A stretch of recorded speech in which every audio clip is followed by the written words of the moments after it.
Because the logical conclusion, if you really believe that suffering is a good thing to learn from, you might start looking for it, as Brian said, and you might think that imposing pain and hardships on other people you love is a good thing for their spiritual growth. And therefore, kind of come to a conclusion that life is suffering. It's all about suffering.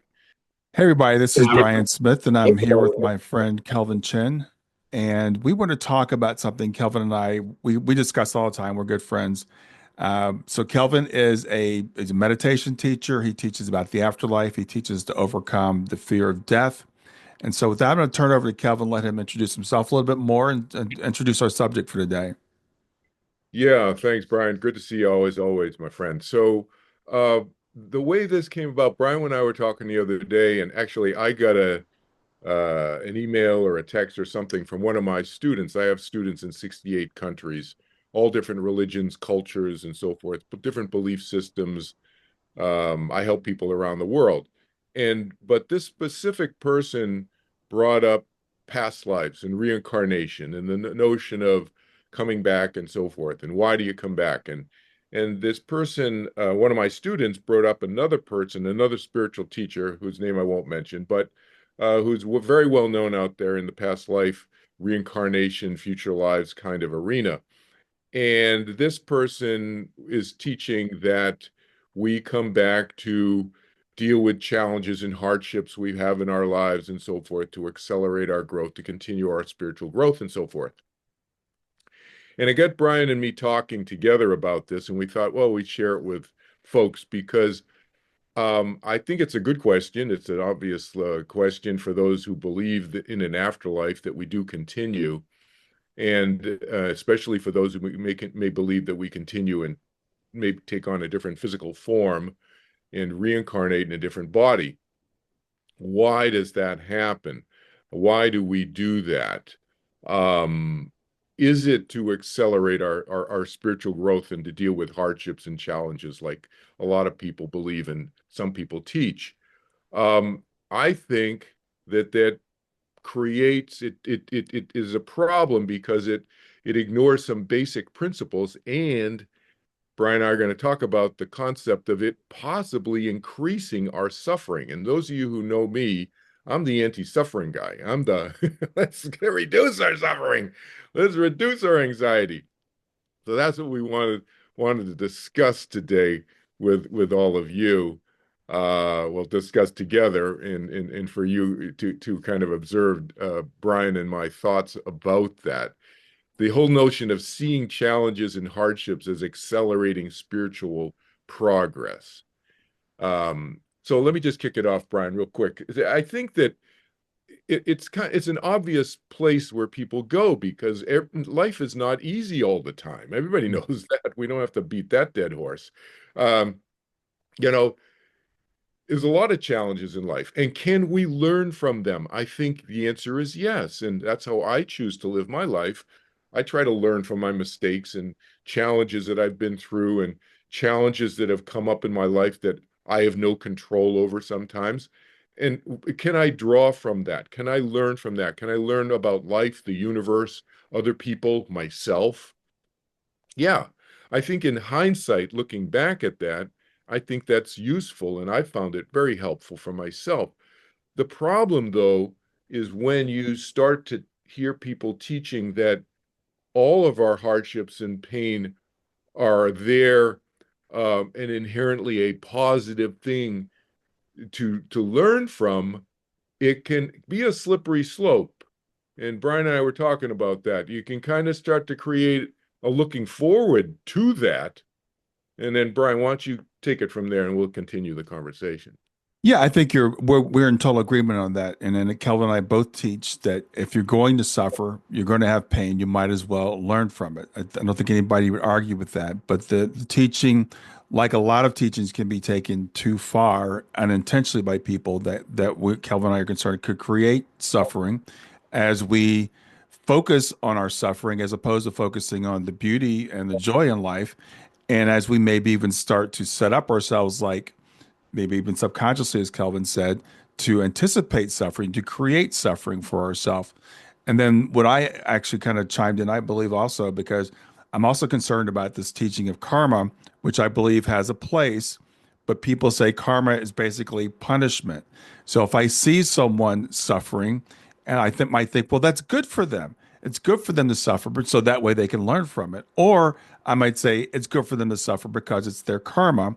And I could actually leave people in suffering. That teaching could say, we should allow people to suffer, or maybe we should even cause people to suffer. So that's our concern. I think that Kelvin and I both share. Right. That's the, in a kind of a nutshell version for folks.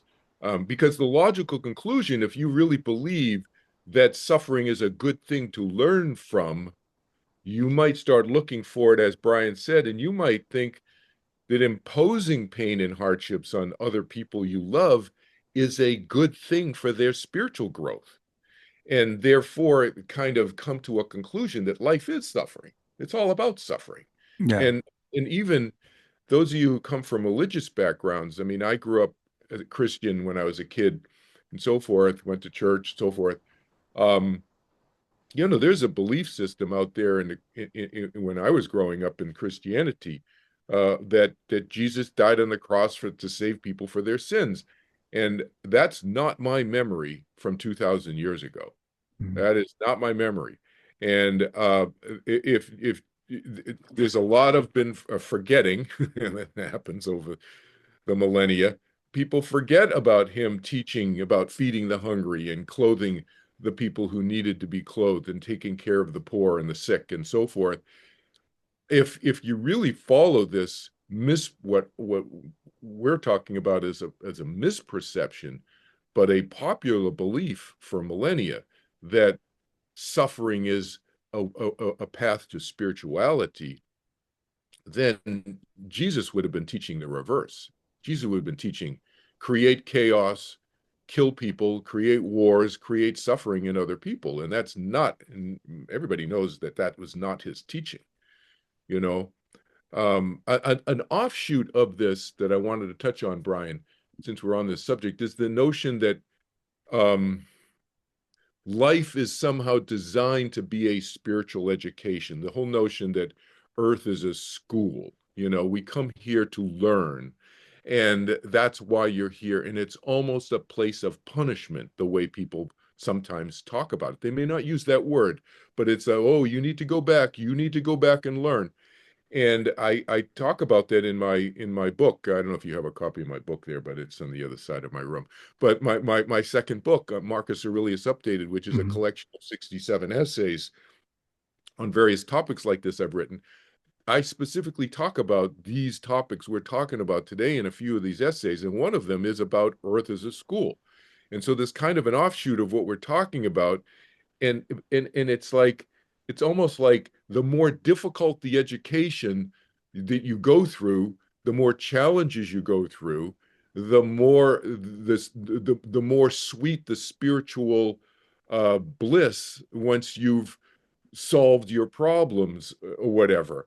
And that there's a goal in some of these teachings, which I think is incorrect, that once you have completed all of your learnings, you don't have to come back to Earth anymore.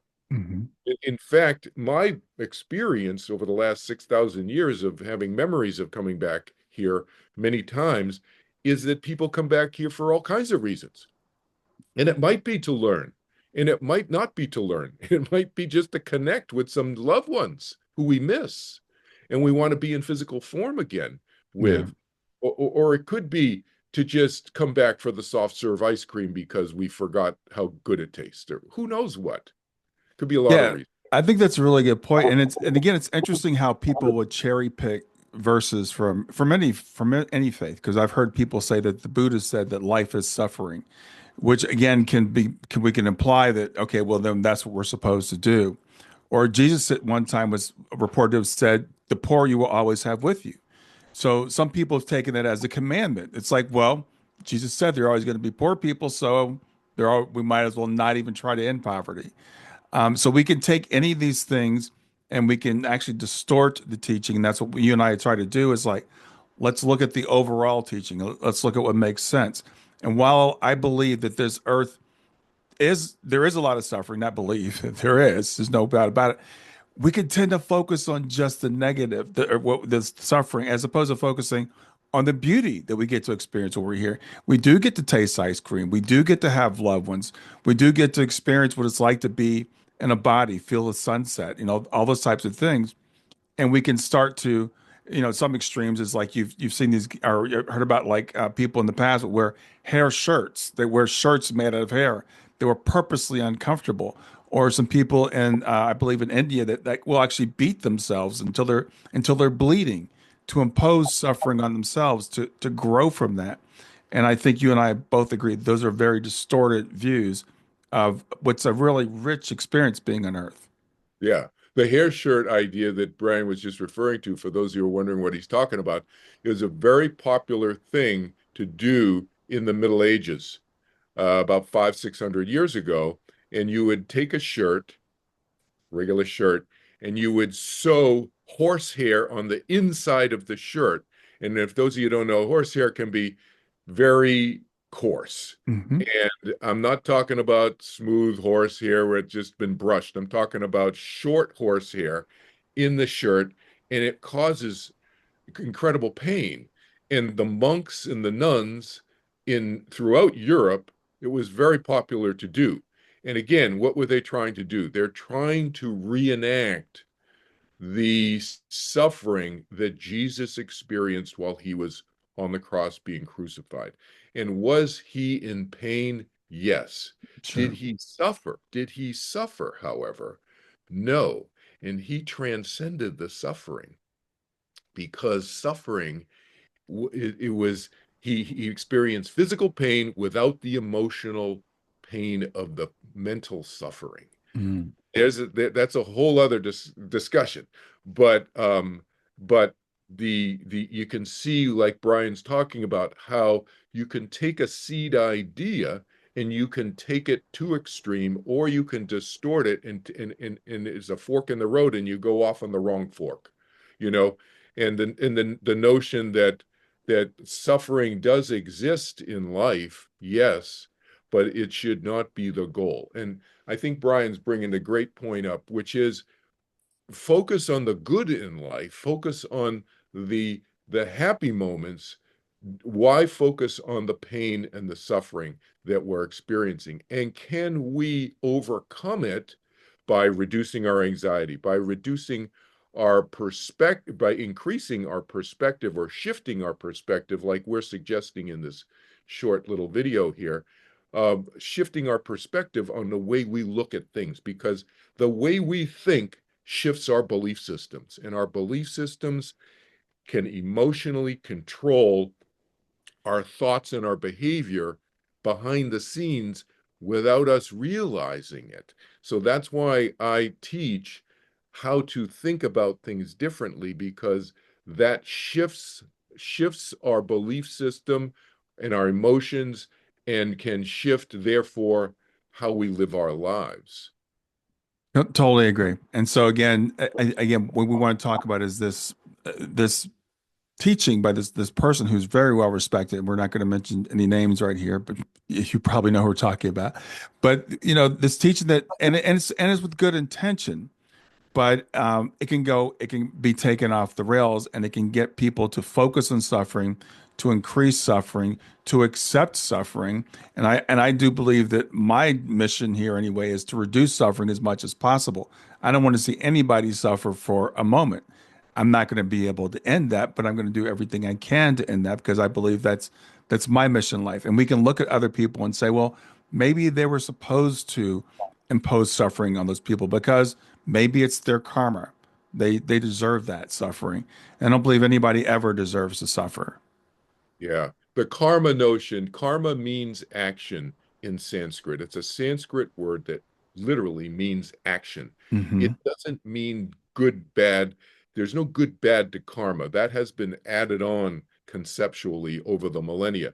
But it just means action. And the idea came up 10,000 years ago by a number of these traditional Vedic sages and so forth, and teachers, Shankara, Vyasa, who is also Vyasa, but Shankara and others. um, in that part of the world to try to draw the attention of people to the idea that there's consequences to one's actions, and there are consequences to one's actions, good Hmm. and bad and otherwise. But the notion of building up mountains of karma and having to deal with it over millions and millions of years of lifetimes, that's something that was added on later. And so that has been distorted and used, as Brian said earlier, to sort of punish people. And it's also been used in I think, a distorted way as an excuse. Oh, well, I just beat you up because it was your bad karma and coming back at you. And the Hmm. person uses as an excuse to not take responsibility for doing some bad act on somebody else. No, there are consequences to our actions, but there's no accounting system keeping track of the good and bad. There's no Santa Claus keeping track of stuff, who's naughty and who's nice. There's consequences, however, and nobody ever forgets if somebody does something good to them or bad to them. Everybody always remembers. So there's Yeah. all potential for consequences. Yeah, so I think that's pretty much what we wanted to say for today. We wanted to discuss this because again, when we see things again, people really well intentioned bringing things up, but they get these teachings can get distorted, and people start to suffer because of them. So that's what we're trying to eliminate as much as we possibly can. Right. Thank you for the opportunity to chat with you today, Brian. Yeah. So Kelvin, tell people where they can find you. Yeah, you can just Google my name. You can Google my name, or you can go to turningwithin.org is my meditation website, or you can just go to kelvinchin.org, my general website that has more spiritual stuff on it, or overcomingthefearofdeath.org is my overcoming the fear of death website. I have three books out. One's on overcoming the fear of death. The second one I talked about the 67 essays. And I have a past life book that goes back 6,000 years, and I talk about a couple of dozen of my past life memories. And Brian has read the book and read the books Yeah. and reviewed them and is on the back cover of a couple of my books. So there you Yeah. go. So yeah, again, great to see you, man. Enjoy the rest of your afternoon.